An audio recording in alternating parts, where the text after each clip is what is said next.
lot of people always, my parents or just people in the past were like, the gym's not for you. What are you doing? You're wasting your time. You only care about your own skin, this and that. But all I knew is when I was there, I was at peace. Every day felt like a vacation. It's not the gym. It's not the setting. It's not the equipment. It's just the idea that I'm building this person I admire to be.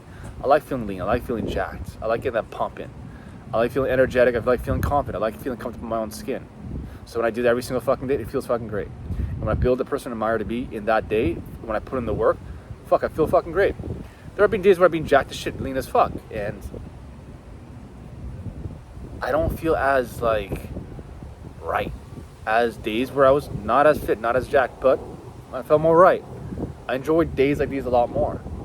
And I realized it's the work which really, in the end of the day, that we're really after. It's something, it's one of those things that you only realize when you're there, when you build the body that your physique you've always wanted to. Because then why do you stop going? Why don't you just stop and just kind of party all the time? People like that always slip off and just, they always go into depression, anxiety, because they always feel they were focusing on the end result. And when you realize, when I realize I'm going to maximize the process so I can get the best amount of work by putting my heart into that moment, is what I'm really after. And then when you get the physique in the body, that's a cherry on top. That's the ego boost. Don't get me wrong, it's still doing hard work really does humble you. But that ego boost is you are who you say you are. You are that lean, strong jack guy who always shows up and overcomes anything that's hard. So when I went to visit my parents over the past 2 weeks, I needed to get my workouts in. If I didn't, I'd shoot myself. Too comfortable. It takes about 1 day you can kind of get away with it. 2 to 3 days, that's when it starts getting angst. I start getting on edge and stuff like that. So my vision, at the end of the day, long view, everyone has their own vision, right? It doesn't have to be aligned with what you want to do. Some people out there want to become a CEO, a mechanic, the best version of whatever they want to be. But everyone wants to be lean, strong, and jacked to some degree. So I did that. That was the foundation. But I also want to do martial arts. So I had to do some sort of shadow boxing. When I did that, I felt a lot more at peace. I looked at myself in the mirror. I love what I see. My day was great. My surroundings was great. My interaction with my family was a lot better.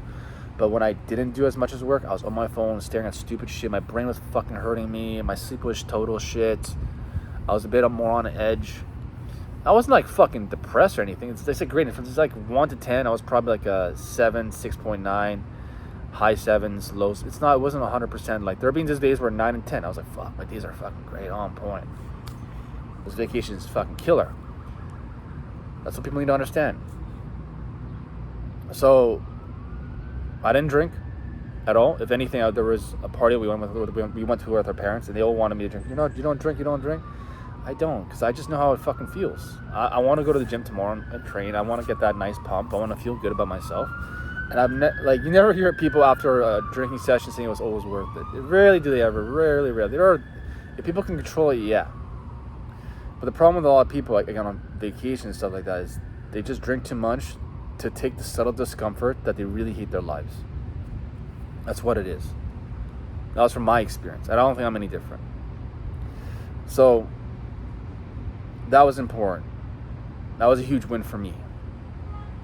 And I didn't smoke any marijuana. I avoided any of that stuff. Because if I smoke, it would fuck with me so much. I don't like doing that. And this time around, I helped my parents a bit more than usual. I didn't walk as much with my dad. My dad couldn't walk as much because of his hip. He's having some problems. But there were still areas in my life I could have definitely improved on coming into the vacation, which made them a bit more nervous, which made them a bit more reactive, which they were right. But because I train all the time and every day, I didn't argue with them.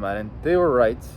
I realized when I'm a bit more on edge, I'm a bit more argumentative, I'm a bit more reactive. I'll say things that I shouldn't say. There was one argument I had with a family member, and I said something stupid. I literally called him fucking stupid. I called him a bitch, and it was wrong. I automatically apologized quickly, and I realized because I didn't get my workout in early in the morning. When I do get my workouts in, the first thing that goes through my mind is just don't argue. And I hold my mouth. Because the minute you enter someone's world when they're arguing, guess what happens? You may win the argument, but everyone's low. So in the end of the day, you don't like the other person. Their ego might be somewhat inflated and boosted, but everyone hates themselves in the moment. The whole fucking surrounding energy's off. That's what people who are always argumentative don't understand. But I understand that because I train so fucking much. It's really hard to fucking argue with anyone or anything all the fucking time. So when my internal world is right, my external world becomes even better. So I also went on a 2-week vacation. A 3-4 day vacation to Niagara Falls. We biked there with my buddy. He's overweight. Now, it could have been better. I carried a backpack, which was a win because I had a fucked up neck. There's no way I can carry a backpack back in the day. But my neck wasn't 100% healed. But the idea that we biked 150 kilometers faster than usual, that was a spiritually uplifting feeling. That felt really, really good. Especially for my friend who struggles with morbid obesity. But again, I need to get my workouts in Niagara Falls. I couldn't just do fucking nothing. Because when I put in the work to create the best version of me, regardless of the location, I feel great about myself in that day. Then the vacation feels even better.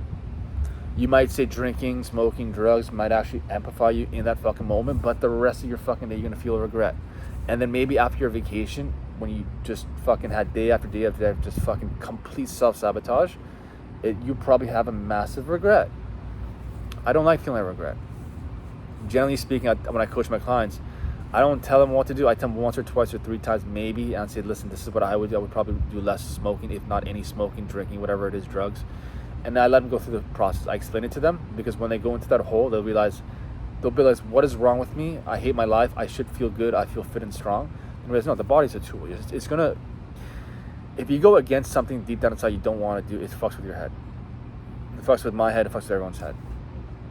So when I coach my clients, they go on vacations, and when they go on vacations, I let them know. I'm like, you can have the foods you want, but understand if you're trying to lose weight, I want to complete self-sabotage everything.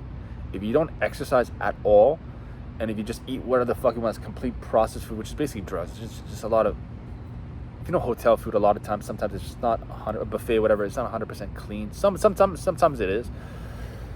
And then all those chemicals are gonna fuck with your head, and then you're back to feeling like a total dog shit sack of shit, which makes it harder to start going into the gym because you're that fucking loser, which you fucking hated when you started going to the gym to begin with. And that's an internal notification from, I call God, your conscious, that's saying you're going the wrong fucking direction. You are being a loser. It's painful. Stop doing that. You don't want to do it. But it's vacation. This is where your mind fucks with you because society tells you this is what you're supposed to do.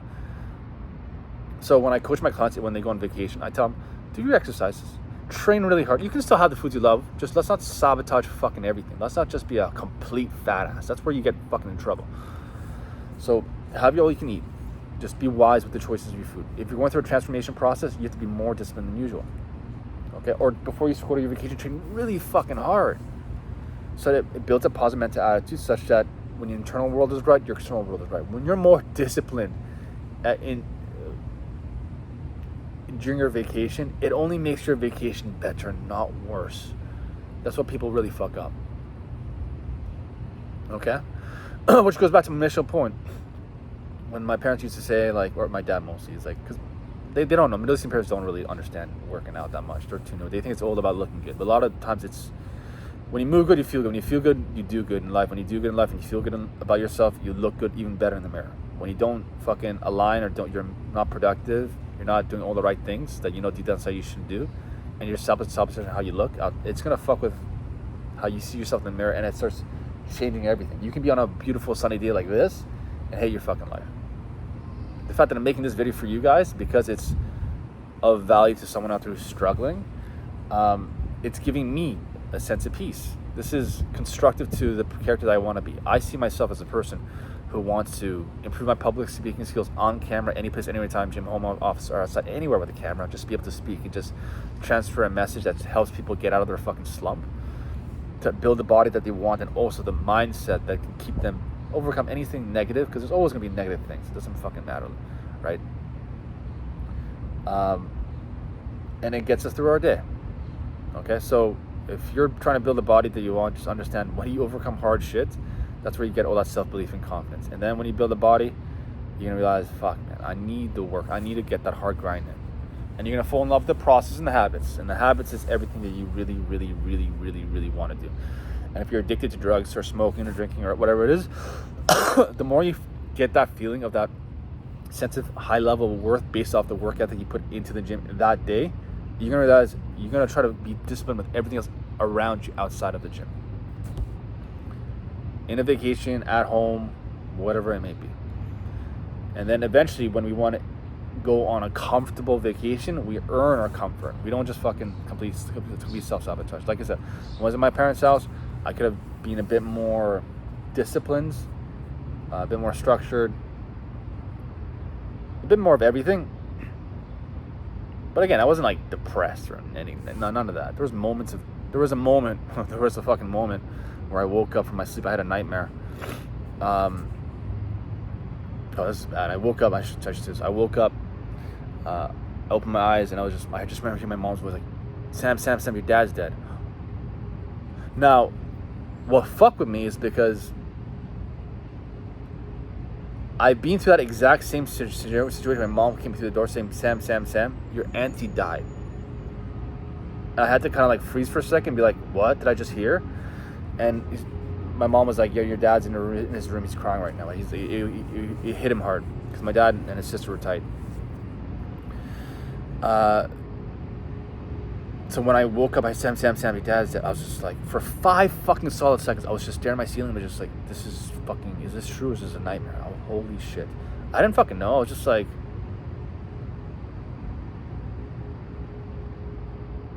and then I was just like, okay, this is fucking with me. My heart dropped, and I always realized in that moment, because the day before I wasn't as disciplined, my mind went fucking dark. And when I went to the gym, I got my workouts in, and then I started helping my dad. I started going for a walk with him, and I helped my mother, and I started building the relationships with the people around me, helping the people around me. Helping always feels good. And I started bonding with my brother, my mom, my dad a bit more. And I got my workouts in. It put me back into a state of peace. Okay, people?